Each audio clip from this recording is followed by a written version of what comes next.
另外來看，這屏東的東流線呢，是因為落大雨，所以停駛3天半。這小琉球的物資也咧要打底啊，所以業者趁今日這天氣加較穩定，趕緊來送物資甲載人客。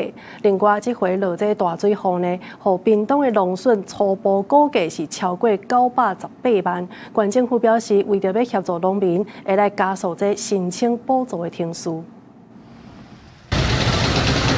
船一靠岸，業者就趕緊甲要運到小琉球的物資捆到船仔頂。屏東連續大水雨，東流線停駛3天半，足儕旅客和當地居民過6天無法度往回，島上物資嘛要打底。船運業者就趁天氣較穩定緊載，不過26船班只有駛到中晝。雖然風險無大，但是為着安全，船班嘛是照計劃下晡停駛，暗算27恢復正常。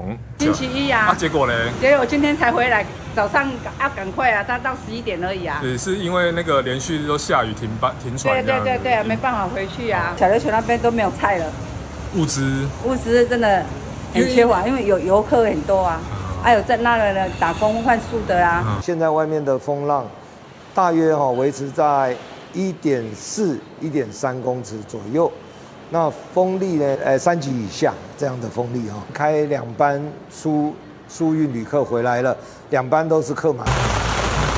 這個南部地區做水災，地區大量菜色水果害了。根據農業部到25下晡5點統計，屏東縣農損大約918萬。屏東苦瓜佔全台灣總產量的1/3。受大雨嚴重影響，南州鄉種苦瓜的農民表示，雨無停，苦瓜授粉就無完全。苦瓜若出現水傷，雨一停，苦瓜落下來塗骹爛果就收無。授粉就不完全，花就不下來。